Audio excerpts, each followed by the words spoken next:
ऐसा क्यों होता है कि जब भी हम इंग्लिश बोलने की कोशिश करते हैं हम बोल ही नहीं पाते, हम फ्रीज हो जाते हैं? ऐसा क्यों होता है? इसको एक एग्जाम्पल की हेल्प से समझते हैं। मान लीजिए एक लड़की है बिहाना, और वो ऑफिस में काम करती है, ठीक है। ऑफिस में उसको जाना है और वो सोच रही है कि आज ना मैं ऑफिस में जाते एक अच्छा सा इंप्रेशन जमाना है इंग्लिश बोल के। और वो सोचती है कि मैं जाते ना अपने कलीग से एक क्वेश्चन पूछूंगी कि मेरे पीछे से कोई आया था क्या। अब जा रही है बिहाना, थोड़ा टाइम बचा है, तो वो सोचती है कि मैं इंग्लिश में ट्रांसलेट कर लेती हूँ अपने दिमाग में। तो वो क्या सोचती है, मेरे पीछे से कोई आया था क्या, कोई आया था क्या, डिड एनीवन कम मेरे पीछे से, फ्रॉम माई बिहाइंड। तो वो सेंटेंस बनाते हैं did anyone come from my behind. अब उसका दिमाग बोल रहा है मुझे तो सही नहीं लग रहा है भाई, तेरे को बोल रहा है तो बोल दे, मैं रिस्क नहीं ले रहा। तो बिहाना जाती है और जाके अपने कैबिन में बैठ जाती है, बोल ही नहीं पाती है। अब कैबिन में बैठ के वो खुद को और अपने दिमाग को ब्लेम की जा रही है कि मैं क्यों नहीं बोल पाई, मैं क्यों नहीं बोल पाई। आपको क्या लगता है बिहाना क्यों नहीं बोल पाई? कुछ ऐसा ही बोलेंगे आपके कॉन्फिडेंस की कमी थी, ऐसा ही कुछ। वैसे अगर आप मेरे से पूछे तो मैं बोलूँगी कि ये कुछ वैसा ही था कि हम अपने घर में कोई ऐसी चीज़ ढूंढ रहे हैं जो हमने कभी खरीदी ही नहीं है। ठीक, विहाना भी कुछ वैसा ही ढूंढ रही थी जो उसने कभी पढ़ा ही नहीं है, कभी बोला ही नहीं है, कभी देखा ही नहीं है, अपने दिमाग में इंस्टॉल ही नहीं किया है। तो ऐसा कैसे हो सकता है? किसी भी लैंग्वेज को सीखने के सिर्फ दो ही तरीके हैं, उस लैंग्वेज को ज़्यादा से ज़्यादा पढ़ो और जो पढ़ा है उसको ज़्यादा से ज़्यादा बोलो। अब दूसरी गलती विहाना से क्या हुई, उसने वर्ड टू वर्ड ट्रांसलेट किया, जो कि गलत है। हमें ऐसा नहीं करना है। हमारी खूबसूरत से हिंदी में अगर सेंटेंस देखा जाए तो क्या बनता है, मेरी अनुपस्थिति में कोई आया था क्या। बट हमने अपनी कन्वीनियंस के अकॉर्डिंग उस सेंटेंस को ऐसे सेट कर दिया है कि उसको इंग्लिश में वर्ड टू वर्ड ट्रांसलेट करते हैं तो कुछ और ही बन जाता है, जो कि सही नहीं है। तो हमने वर्ड टू वर्ड ट्रांसलेट नहीं करना है, हमने सेंटेंस को समझना है कि सेंटेंस कहना क्या चाह रहा है, ठीक है, उसके अकॉर्डिंग चेंज करना है। ओके, ज़्यादा बातें ना करते हुए let's jump into the video. I am Hanaya and you are watching the English fountain. आज का पहला सेंटेंस यही है, मेरे पीछे से कोई आया था क्या। और अपने वर्ड टू वर्ड ट्रांसलेट नहीं करना है, यानी कि did anyone come from my behind गलत है। सही ट्रांसलेशन क्या होगी, did anyone come in my absence, मेरी अनुपस्थिति में कोई आया था क्या। ओके, नेक्स्ट सेंटेंस है उसकी बातों में मत आना। अगर इसको वर्ड टू वर्ड ट्रांसलेट करेंगे तो क्या बनेगा, don't come in his talk, जो कि गलत है, हमें ऐसा नहीं बोलना है। उसकी बातों में मत आना, इस सेंटेंस को आप समझ के देखो क्या मतलब निकलता है इसका। इसका मतलब यही निकलता है ना कि उसकी बातों पर विश्वास मत करना। तो इसको इंग्लिश में बोलने का एक बहुत ही खूबसूरत सा तरीका है, जो कि है ये। अगर आपने ये पहले नहीं पढ़ा है तो आप इसे नहीं बोल पाओगे, ठीक है। Don't take him at his words, don't take him at his words. Next sentence है मैं लंच के बाद थोड़ा आराम करती हूँ। इस सेंटेंस को बोलने के दो तरीके हैं, I take some rest after lunch, ये भी सही है, बट आपको इसको और थोड़ा अच्छे से बोलना है। तो मतलब जो हम थोड़ा सा आराम करते हैं, थोड़ी सी नींद लेते हैं, उसको पावर नैप बोलते हैं, ठीक है। तो आप ये वाला सेंटेंस भी ट्राई कर सकते हो, I usually take a power nap after lunch, I usually take a power nap after lunch. Next sentence है इसकी स्पेलिंग क्या है, जो आपने बहुत बारी बोला होगा हिंदी में तो, बट इंग्लिश में कैसे बोलते हैं ये नहीं सोचा होगा, है ना। तो इसकी करेक्ट ट्रांसलेशन है how do you spell it. जैसे अगर आपने किसी का नाम पूछा और आपको समझ में नहीं आया तो आप उनसे क्या बोलोगे, how do you spell your name, how do you spell your name.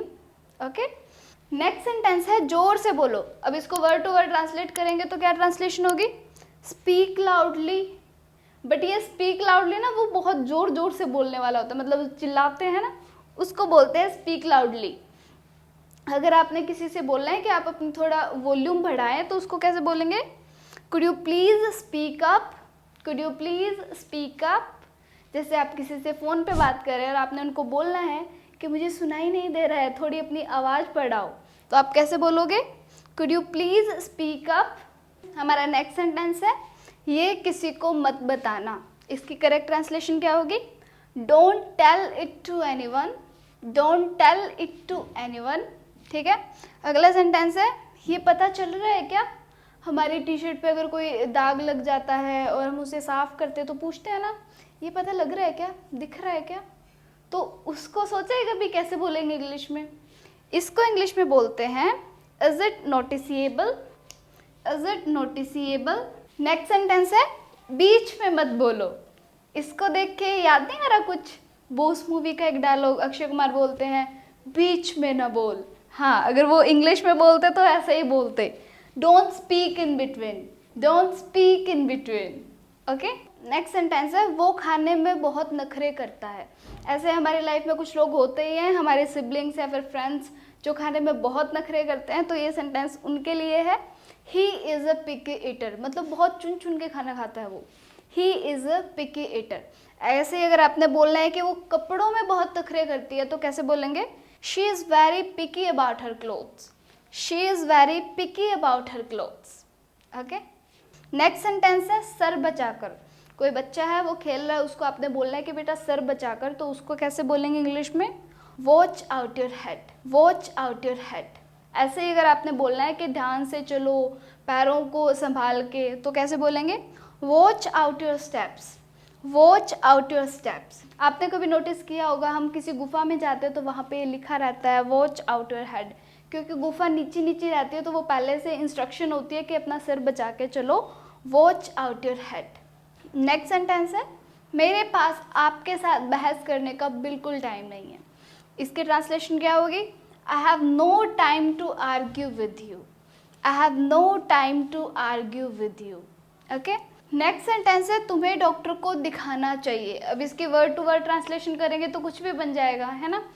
तो हमें इसके मीनिंग को समझना है। सेंटेंस कहना क्या चाह रहा है? सेंटेंस कहना चाह रहा है कि तुम्हें डॉक्टर से मिलना चाहिए, उनकी सलाह लेनी चाहिए। तो इसकी इंग्लिश क्या होगी? You must consult with doctor, you must consult with doctor. Okay, next sentence है उसका माइंड बदलता रहता है। कुछ लोग होते हैं ना जो एक पल कुछ और करने की सोच रहे होते हैं, दूसरे पल कुछ और करने की सोच रहे होते हैं, है ना? ऐसे लोगों को बोलते हैं फ्लिकी माइंडेड। सेंटेंस क्या होगा? ही is a flicky minded. Okay guys, please make sure you are making your notes and do not miss on even single sentence। बहुत इंपॉर्टेंट है ये और डेली यूज़ में बहुत काम आने वाले हैं। हमारा नेक्स्ट सेंटेंस है क्या आपको पता है विहाना कहाँ होगी? वैसे तो ये सेंटेंस आपको आता होगा, आपने इसको ऐसे पढ़ा होगा या बोला भी होगा, do you know where is Vihana. But मैंने ये सेंटेंस इसलिए लिया है क्योंकि आजकल इसको ना बहुत ही एक अच्छे से तरीके से बोला जाता है, जो कि ये है Would you happen to know where is Vihana? Would you happen to know का मतलब है कि क्या आपको पता होगा, ठीक है? तो आप ये वाला भी ट्राई कर सकते हैं। नेक्स्ट सेंटेंस क्या है? मुझे इसके बारे में ज़्यादा नहीं पता है। अब जहाँ पे ज़्यादा आ जाएगा वहाँ पे हम तो मोर लगा देंगे, पर ऐसा हमेशा नहीं होता है। I don't know more about it, ये गलत है। करेक्ट क्या होगा? I don't know much about it, I don't know much about it. Okay, next sentence है मुझे बहुत अच्छा लगता अगर मैं आपकी मदद कर पाती पर कर नहीं सकती। आपके लाइफ में भी ऐसी सिचुएशन बहुत बार आई होगी जब आपको मना करना पड़ा होगा किसी को और आप सोचते होगे कैसे मना करूँ, क्या परफेक्ट सेंटेंस है? तो ये है वो perfect sentence. I would have loved to help you but unfortunately I can't. Okay, I would have loved to help you but unfortunately I can't। Next sentence है उसको मैसेज कर दो और इसकी ट्रांसलेशन क्या होगी? Drop him a text. अब अगर हम इस इंग्लिश को हिंदी में ट्रांसलेट करेंगे वर्ड टू वर्ड तो क्या होगा? मैसेज गिरा दो। तो यही मैं बोल रही हूँ कि हमको वर्ड टू वर्ड ट्रांसलेशन नहीं करना है, चाहे वो हिंदी से इंग्लिश में हो चाहे इंग्लिश से हिंदी में हो, ठीक है? नेक्स्ट सेंटेंस है यह मेरे बजट से बहुत बाहर है।